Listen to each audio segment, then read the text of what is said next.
Merhaba sevgili hanımlar, değerli takipçilerim. Ayşe'nin El İşi Dünyası YouTube kanalıma hoş geldiniz. Şöyle gördüğünüz gibi Alize Angora Gold'la karşınızdayım. İpimin renk numarasını vermek istiyorum. Almak isteyen arkadaşlarımız olursa 28 numara ipimin renk numarası hanımlar. 28 numara. Şöyle 4 numara kullanıyorum, 1,60 milim. Bugün model anlatımı yapmayacağım. Daha önce modelini anlattığım modelimin kol ve yaka kesimini pratik bir şekilde nasıl yapacaksınız yelek yapmak isteyen arkadaşlarımız için onu paylaşacağım. Onu size anlatacağım. Şöyle hasır modeli. Bu modelimin kol ve yaka kesimini pratik bir şekilde nasıl yapacaksınız onu sizinle paylaşmak istiyorum hanımlar. Ben şöyle kenarına trabzan yapmadım. Siz isterseniz trabzan yaparsınız. Trabzan yaparsanız şurayla trabzanla bitirirsiniz. Kol altı kesimini trabzanla yaparsınız. Ben buraya trabzan yapmadığım için şimdi bu şekilde buraya da trabzan yapmayacağım. 1, 2, 3 zincir ve dönüyorum. İpimi doluyorum. Buradaki trabzanın tepesine batıyorum. Şöyle bir trabzan yapıyorum. 1, 2, 3, 4. 4 zincir çektim. Buradaki zincirin içine batıyorum. Şöyle sık iğne ile sabitliyorum. Burası böyle kenar olmuş oluyor. 1, 2, 3, 4, 5 zincir. Diğer modelin tepesine. Şöyle kol altı oyuntusunu ben bu şekilde yapacağım hanımlar. 1, 2, 3 zincir ipimi doluyorum. Ben şu boşluğa, şu trabzanın tepesine batıyorum. Şöyle bir trabzan. Burası bizim kol altı oyuntumuz oluyor hanımlar. Bunu 1-2 model ben yaptım. Benim küçük bir parçada anlattığım için bu kadar benim için yeterlidir hanımlar. Siz daha büyük yelek yapacağınız için bu model anlattığım parçamın üzerinde yapıyorum hanımlar. Siz şöyle daha büyük bir parçada yapacağınız için daha fazla yani kişinin kilosuna göre şu koltuk altı oyuntusu da değişir hanımlar. 1 2 tane sık iğne. 1 2 3 4 5 zincir. Diğer modelin tepesine batıyorum, sık iğne. Siz eğer bu videomu ilk kez izliyorsanız bunun açıklama kısmına bakın. Modelin kurulum linkini açıklama kısmına bırakacağım. Linki tıklayarak modelin kurulumunu detaylı bir şekilde izleyebilirsiniz. 2 tane sık iğne yapıyoruz hanımlar. Unuttum konuşurken. 3 4 5 zincir. 1 2 tane sık iğne. 1 2 3 4 5 zincir. 1 2 tane sık iğne. 3 4 5 zincir. 1 2 tane sık iğne. 1 2 3 4 5 zincir. 1 2 tane sık iğne. 1 2 3 4 zincir. Ben burada hanımlar zincir çekmeyeceğim, pardon. Şöyle bir tane sık iğne yapacağım. Ben burada yaka kesimine başlayacağım. Bakın bir tane sık iğne yaptım. İpimi doluyorum. Buradaki trabzanın tepesine batıyorum. Kesim yapıyoruz. Yaka kesimini. Bu şekilde kesime başlamış oldu. Bakın hiç zincir çekmeden direktmen modelle yakayı bu şekilde birleştirmiş olduk. 1 2 3 zincir ve dönüyorum. Dibindekine değil bir sonrakine batıyorum. Zincirle beraber bizim 5 tane trabzanımız var hanımlar.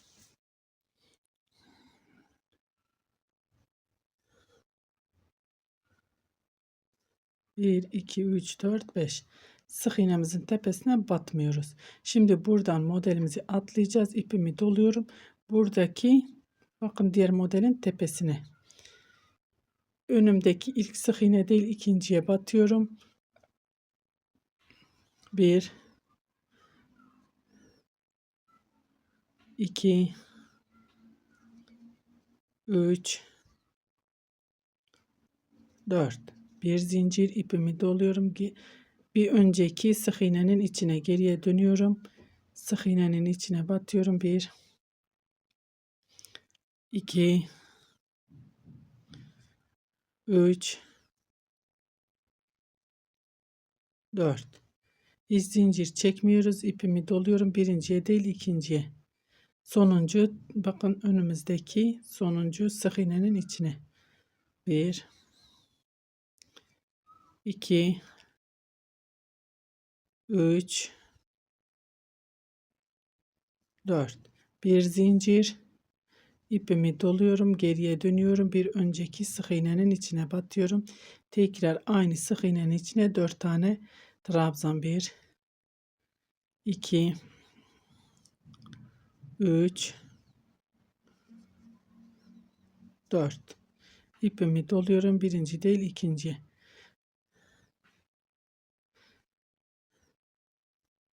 Bu şekilde sıra sonuna kadar buraya kadar devam edeyim. Bu uç modelimi de yapıp geliyorum.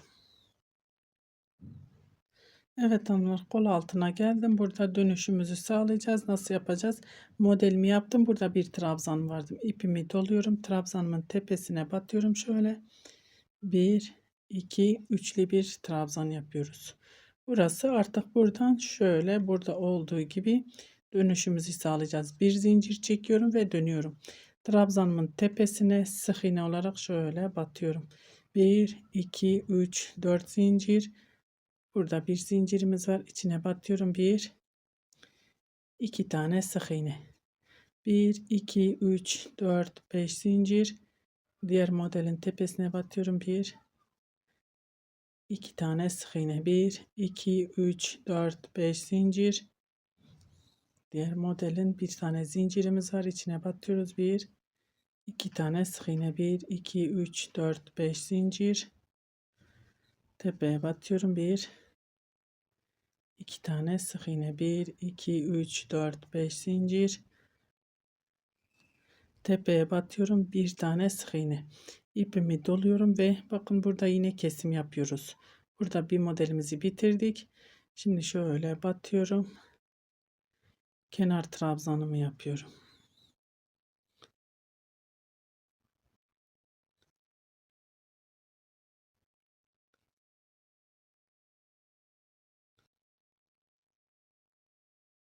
Bir, iki, üç zincir ve dönüyorum. Kınamlar. Dibindekine değil bir sonrakine batıyorum. Şöyle zincirimizle beraber 5 tane kenar trabzanımız var. Onları örüyoruz. 1, 2, 3, 4, 5. İpimi doluyorum. Bakın ilk bu modele değil. Bir sonraki modelin ilk sık iğnesine değil ikinciye batıyorum. 1, 2, 3, 4. Arada bir zincir çekiyorum. İpimi doluyorum. Geriye dönüyorum. Ondan önceki sık iğnenin içine batıyorum. 1, 2, 3, 4. İpimi doluyorum. Birinci sık iğne değil ikinci sık iğne. 1, 2, 3, 4. Bir zincir çekiyorum. İpimi doluyorum. Bir önceki sık iğneyi geriye dönüyorum. Batıyorum. 1, 2, 3, 4. İpimi doluyorum. Birinci değil ikinciye batıyorum. Aynı şekilde devam ediyorum. Burada yine buraya kadar örmeye devam edelim. Evet hanımlar, şöyle sıra sonuna geldim. İpimi bir kere doluyorum. Burada bir zincir çekip sık iğne ile dönmüştük ya, zincirimin içine batıyorum. Kenar Şöyle bir, iki, üçlü bir trabzan yapıyorum. Tekrar bir zincir ve dönüyorum. Burası kol altı oyuntumuz bu şekilde hanımlar. Trabzanımın tepesine yine batıyorum. Bir tane sık iğne. 1, 2, 3, 4 zincir.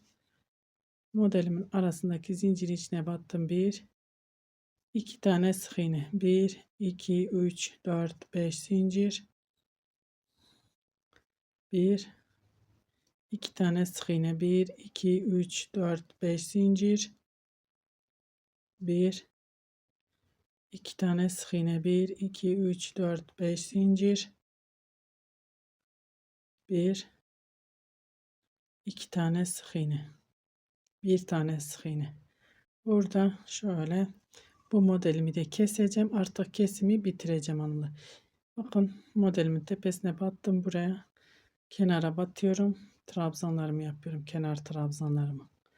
Bundan sonra artık zaten 3 tane modelim kaldı. Kesim yapmayacağım.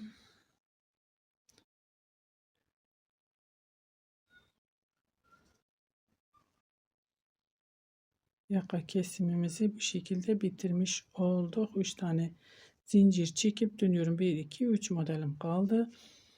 Dediğim gibi ben küçük bir parçada yaptığım için model anlattım.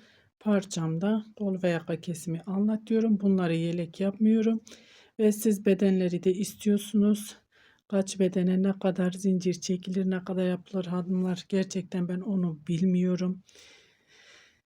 Samimi bir şekilde söylüyorum. Beden işinden hiç anlamıyorum. Ben sadece model anlatımı yapıyorum. Siz değerli takipçilerim istiyorsunuz kol ve yaka kesimini nasıl yapacağız, nasıl edeceğiz diye.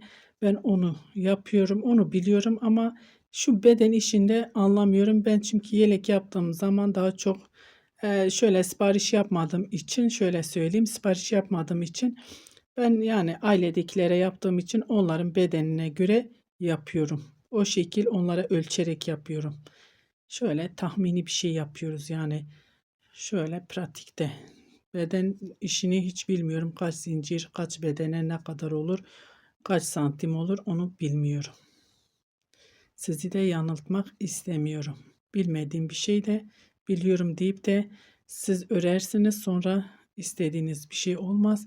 O zaman yalancı durumuna düşerim. Çünkü bilmediğim şey sizi de yanıltmak istemiyorum ve o yüzden öyle bir şey de anlatmıyorum hanımlar. Siz ısrarla soruyorsunuz. İlginize de çok teşekkür ediyorum. Ama gerçekten bilmiyorum birinci değil ikinci sık iğne.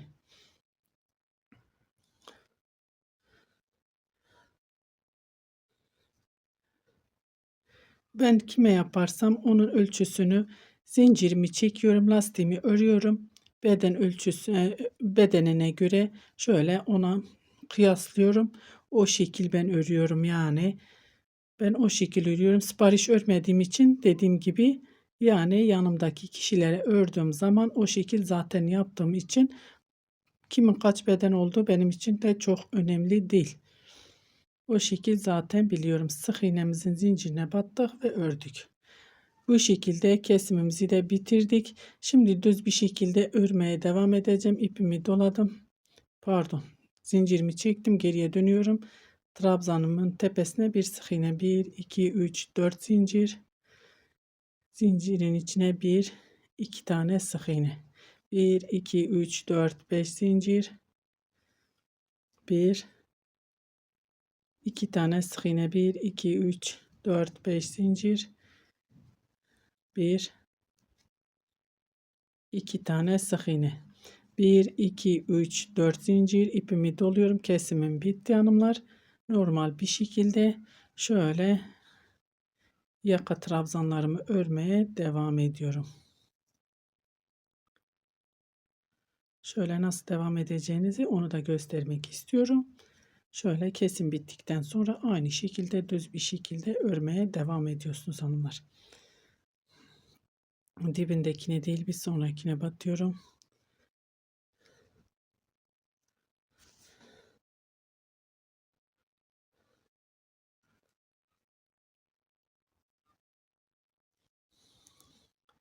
Bakın hanımlar ipimi doluyorum. Kenar trabzanlarımı ördüm. İpimi doluyorum. Birinci sık iğne değil ikinci sık iğneye batıyorum. 1 2 3 4 bir zincir ipimi doluyorum, geriye dönüyorum, bir önceki sık iğnenin içine batıyorum. 1 2 3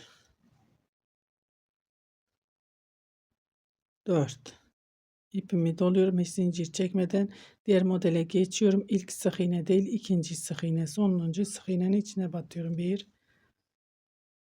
2 3 4 bir zincir, geriye dönüyorum, bir önceki sık iğnenin içine batıyorum. 1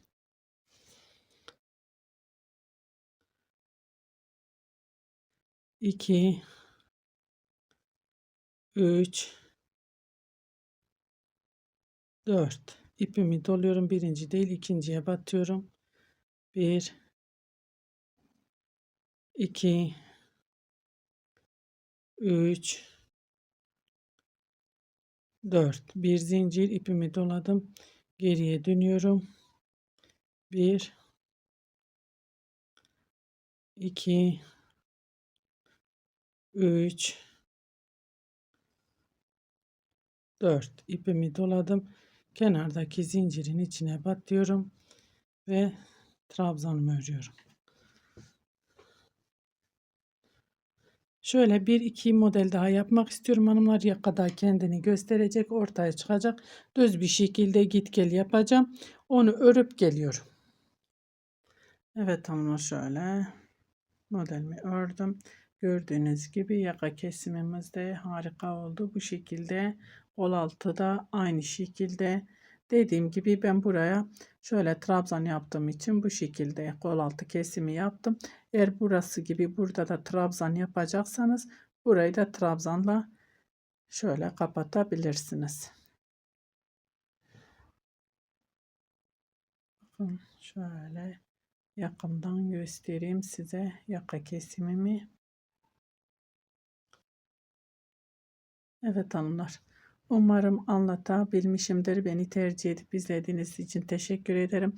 Bir dahaki videomuzda görüşmek üzere. Hoşça kalın.